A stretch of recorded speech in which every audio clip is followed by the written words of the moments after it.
अब हम आपको उस प्रयोगशाला में लेकर चलते हैं, लेबोरेटरी में लेकर चलते हैं जिसका नाम है राजनीति। हमारे देश में आपको हर राज्य, हर एक शहर में ऐसी राजनीतिक प्रयोगशालाएं दिखी जाएंगी। महाराष्ट्र के ठाणे में राज ठाकरे की पार्टी एमएनएस के कार्यकर्ताओं ने थप्पड़ कांड को लेकर विरोध प्रदर्शन किया।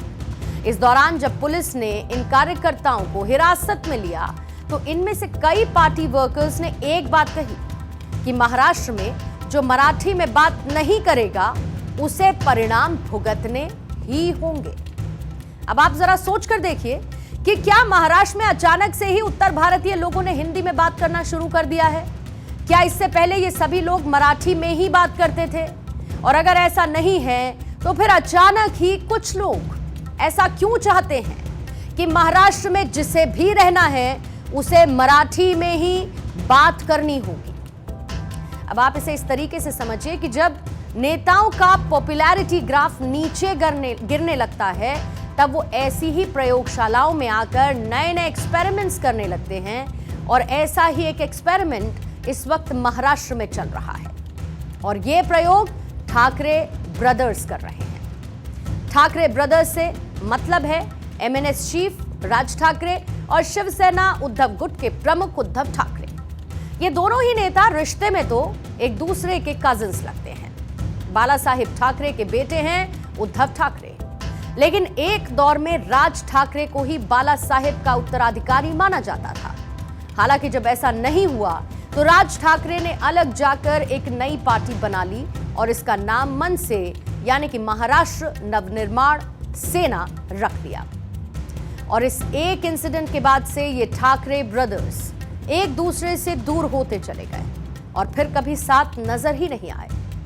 हालांकि बीते दिनों ठाकरे ब्रदर्स एक साथ एक मंच पर दिखे जरूर और तस्वीरें देखने के बाद कुछ लोगों को ऐसा लगने लगा कि दोनों भाइयों के बीच में मानो सारे गिले शिकवे अब दूर हो गए हों और किसी आम परिवार की तरह ही ये दोनों भाई सारे मनमुटाव भुलाकर एक साथ आ चुके हैं। बट इन रियलिटी हकीकत में ऐसा नहीं है, क्योंकि ये दोनों ही भाई एक साथ तो आए लेकिन अपने बीच के रिश्ते को बचाने के लिए नहीं बल्कि एक नया प्रयोग करने के लिए।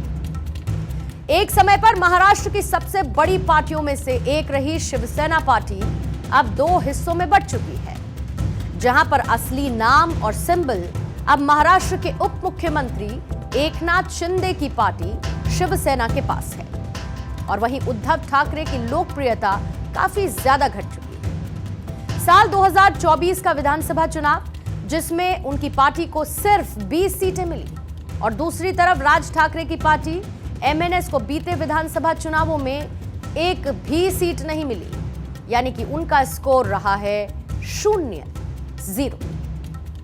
साल 2006 में जब राज ठाकरे ने अपनी अलग पार्टी बनाई तो सबसे पहला चुनाव उन्होंने साल 2009 में लड़ा जब उनकी पार्टी को 13 सीटों पर जीत मिली। इस चुनाव में उन्होंने मराठी माणूस के मुद्दे को भुनाया था। हालांकि जब तक राज ठाकरे शिवसेना के साथ थे तो महाराष्ट्र की सियासत पर उनकी पकड़ थी। मराठी माणूस और उत्तर भारतीयों के विरोध ने उन्हें ताकतवर नेता बना दिया, लेकिन ठाकरे परिवार से अलग होने के बाद वो सियासत में कुछ खास कमाल नहीं दिखा सके और धीरे धीरे उनकी पॉपुलैरिटी, उनकी लोकप्रियता कम होती चली गई और आज वो 0 के स्कोर पर है। और ऐसे में यही वो वजह है जिसकी वजह से ठाकरे ब्रदर्स आज एक हैं। ये रिश्तों के मिलन से ज्यादा सियासी स्वार्थ का मिलन है और यहाँ पर ठाकरे ब्रदर्स ने जो प्रयोगशाला डिजाइन की इसमें जनता को अलग अलग हिस्सों में बांटकर एक दूसरे से रिएक्ट करवाया जा रहा है और इसमें जिस केमिकल का इस्तेमाल किया जा रहा है उसका नाम है भाषा। हे यांचं सध्या जे काय चालू आहे म्हणजे आधी आपल्याला सुद्धा वाटलं, कारण तेव्हा काश्मीरमध्ये 370 कलम होतं, ते हटवण्यासाठी शिवसेनेने पाठिंबा दिला आणि तेव्हा यांनी घोषणा दिली होती एक निशाण, एक प्रधान, एक विधान। बरोबर आहे, देश एक असला पाहिजे, संविधान एक असला पाहिजे, निशाण सुद्धा एकच, तो आपला तिरंगा असला पाहिजे। भाजपचं भांडी पुसायचं फडकं असता कामा नये। ते फडकं म्हणजे आमचा राष्ट्रध्वज नाहीये। हिंदी, हिंदू, हिंदुस्तान, हिंदू आणि हिंदुस्तान मान्य आहे, पण हिंदीची सक्ती आम्हाला मान्य नाही. त्यांना मराठी आली पाहिजे याच्याबद्दल वाद नाही. विनाकारण उठसूट काय मारामारी करायची गरज नाही आणि मारायची गरज नाही. पण जर जास्ती नाटकं केली तर कानाखाली आवाज काढलाच पाहिजे तुम्ही. जवळपास 20 वर्षानंतर मी आणि उद्धव आम्ही एका व्यासपीठावरती आज येतो आहोत.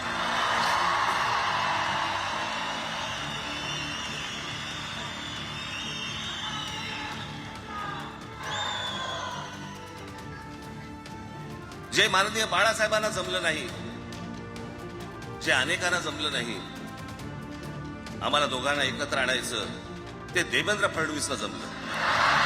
जिस तरीके से भाषा को थोपा जा रहा था उसको वापस करने के लिए भारतीय जनता पार्टी को मजबूर किया. इसीलिए ये लोग तिलमिलाए हुए हैं, इसलिए ये लोग पूरे खिसियाए हुए हैं और इस तरीके की भाषा का इस्तेमाल कर रहे हैं.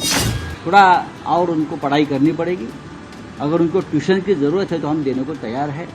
महाराष्ट्र का आंदोलन एक संघर्ष है, चाहे भाषा का आंदोलन हो, चाहे महाराष्ट्र निर्माण का आंदोलन हो, हमेशा हम लोग संघर्ष करते आए हैं.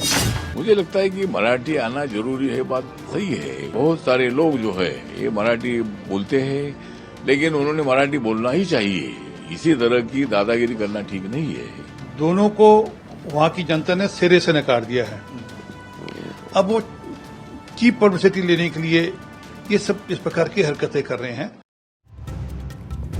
राज ठाकरे और उद्धव ठाकरे एक लंबे समय तक अलग अलग फॉर्मूले इस्तेमाल करते रहे. सत्ता की कुर्सी तक पहुंचने के लिए उद्धव ठाकरे ने अपने विरोधी दल यानी कांग्रेस से भी हाथ मिला लिया, तो दूसरी तरफ राज ठाकरे भी लंबे समय से नए नए फॉर्मूले लगा रहे हैं. लेकिन जब ये सारे फॉर्मूले फ्लॉप हो गए तो ऐसे में अब ठाकरे ब्रदर्स ने अपने अपने फॉर्मूले का ही गठबंधन कर लिया है.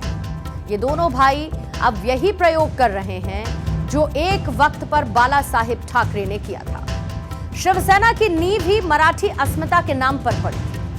लेकिन एक सच ये भी है कि बाला साहेब ठाकरे ने मराठी अस्मिता की बात तो की, लेकिन वो कभी भी किसी के एंटी नहीं रहे और उन्होंने भाषाई पहचान से ऊपर उठकर लोगों को हिंदुत्व की आइडेंटिटी के साथ जुड़े रहने की बात कही. संकटानंतर मात्र देशाचा विचार हे शिवसेनेचं स्पष्ट धोरण आहे. निवडणुकीच्या तोंडावर तुम्हाला शाहू महाराज आठवतात, निवडणुकीच्या तोंडावर तुम्हाला ज्योतिबा फुले आठवतात. गुजरातमध्ये तुम्ही गुजराती असाल, पण महाराष्ट्रामध्ये सोडून द्या, गुजरातमध्ये तुम्ही गुजराती आहात आणि संपूर्ण देशामध्ये तुम्ही हिंदू आहात. बंगालमध्ये तुम्ही बंगाली असाल, पण हिंदुस्थानामध्ये तुम्ही हिंदू आहात. आज ठाकरे ब्रदर्स जिस मराठी अस्मिता की बात कर रहे हैं वो इसका एक एक्सट्रीम रूप है, जहां पर मराठी अस्मिता से ज्यादा हिंदी विरोध वाला प्रयोग किया जा रहा है. और यह प्रयोग बाला साहेब ठाकरे की विचारधारा से बिल्कुल उलट है. अब आप ये समझ लीजिए कि एक तरफ बेटा है तो दूसरी तरफ भतीजा. इन दोनों ही लोगों ने सत्ता की सीढ़ियां चढ़ने के लिए बाला साहेब की विचारधारा से ही समझौता कर लिया है.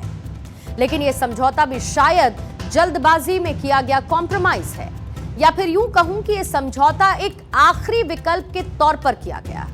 क्योंकि अगर आप आंकड़ों पर गौर करेंगे तो ठाकरे ब्रदर्स के एक साथ आ जाने के बावजूद बीजेपी को इससे कोई खास फर्क नहीं पड़ना चाहिए. साल 2024 के महाराष्ट्र विधानसभा चुनाव में उद्धव ठाकरे की शिवसेना को कुल 10% वोट मिले थे. वहीं राज ठाकरे की एमएनएस को कुल 1.5% वोट मिले. और अगर इन दोनों ही पार्टियों के वोटिंग परसेंटेज को भी मिला लिया जाए तो यह होता है 11.5%. अब दूसरी तरफ इसी विधानसभा चुनाव में बीजेपी को 26.77% वोट मिले. फिर इसके बाद एकनाथ शिंदे की शिवसेना को 12.5% और इसके बाद अजित पवार की एनसीपी को करीब 9% वोट मिले थे. अब आप जरा इन आंकड़ों को गौर से देख लीजिए और आप इससे ये समझ सकते हैं कि उद्धव ठाकरे और राज ठाकरे ने बाला साहेब की विचारधारा से ही समझौता कर लिया है. लेकिन इसका हकीकत में कुछ फायदा इन्हें मिलेगा भी, ये एक बड़ा सवाल है. हालांकि यहां पर नुकसान होने के चांसेस को भी ओवररूल नहीं किया जा सकता है. बाला साहेब के दौर से ही सही राज ठाकरे की पहचान एक कट्टर हिंदू नेता के तौर पर रही और आज के दौर में भी उन्हें मोदी समर्थक नेता के रूप में देखा जाता है. वो प्रधानमंत्री मोदी से मुलाकात करते नजर आते हैं तो समय समय पर प्रधानमंत्री मोदी की प्रशंसा भी करते सुनाई देते हैं. दूसरी तरफ उद्धव ठाकरे, जो कि अपनी कोर आइडियोलॉजी को काफी पहले से ही उससे इस्तीफा दे चुके हैं, रिजाइन कर चुके हैं और अब वो एक धर्मनिरपेक्ष नेता के रूप में खुद को रिप्रेजेंट करते हैं। वो अब मुस्लिम वोट बैंक की राजनीति करने लगे हैं और ऐसे में इस बात से इनकार नहीं किया जा सकता कि इससे कहीं ना कहीं नुकसान उद्धव ठाकरे को भी हो सकता है। और अगर ऐसा हुआ तो उद्धव ठाकरे ना तो यहां के रहेंगे और ना वहां के रहेंगे।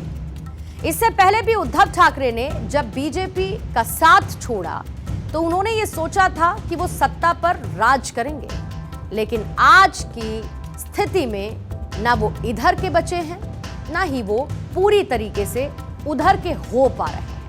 और ऐसे में अगर वोटर्स भी इसी तरीके से कंफ्यूज हो गए तो उद्धव ठाकरे को वो ना तो इधर का समझेंगे और ना ही उधर का समझेंगे।